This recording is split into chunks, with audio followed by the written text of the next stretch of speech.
I'm making videos for each part of the Mexican War documentary that we're watching in class. So if you miss any days, you'll be able to just watch the parts that you missed. So this one's going to be part 1, if you missed the first day.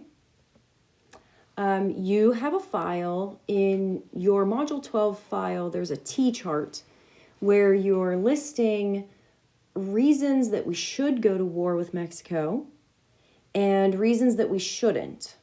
It doesn't matter which side you agree with, you're just listing the facts. You're just listing the arguments of each side.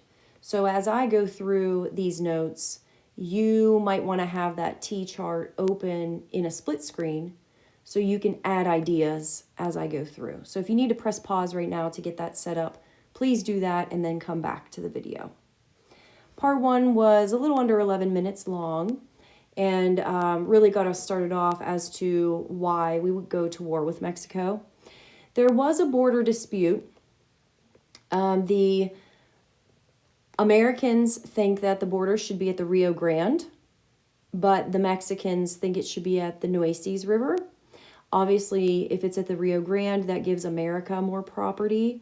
If it's at the Nueces, it gives Mexico more property. So that's really what this is about. And you could see the area in dispute there is in purple. Our president at the time was President Polk, and you can see him pictured there. He is definitely a believer in manifest destiny, that idea that it is America's destiny, our God-given right to take over all of the land from Atlantic to Pacific. So keep that in mind as we work our way through this, that the leader of our country is a believer in that philosophy. So what happened? A man named Zachary Taylor is put in command of an army of observation. And they are sent down in 1845 to make sure that the border was not compromised. Okay? At the same time, the U.S. also was prepared to offer $30 million for Mexico's northern territory, meaning that territory between Texas and California, and demanded that the Rio Grande be the border. We sent diplomats down to Mexico City to meet with their government officials to make this offer.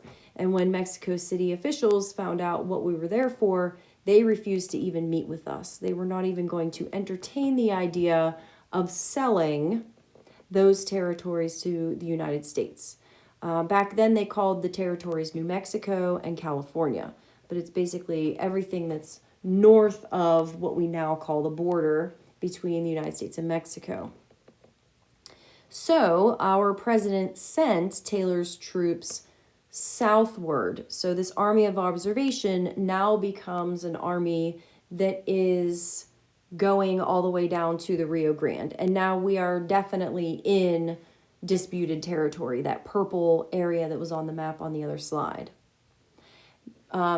After about a month of being there, Mexican soldiers do attack the United States soldiers that were there.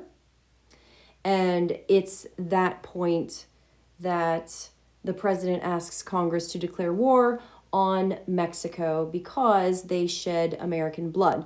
He believes that is American land because he believes that the border should be at the Rio Grande. So his argument is American blood was shed on American soil. And the Mexicans, of course, argue, no, it wasn't. It was shed on Mexican soil, and you shouldn't have been there in the first place. So it is off to war we go. And that was part 1. That's what got it started.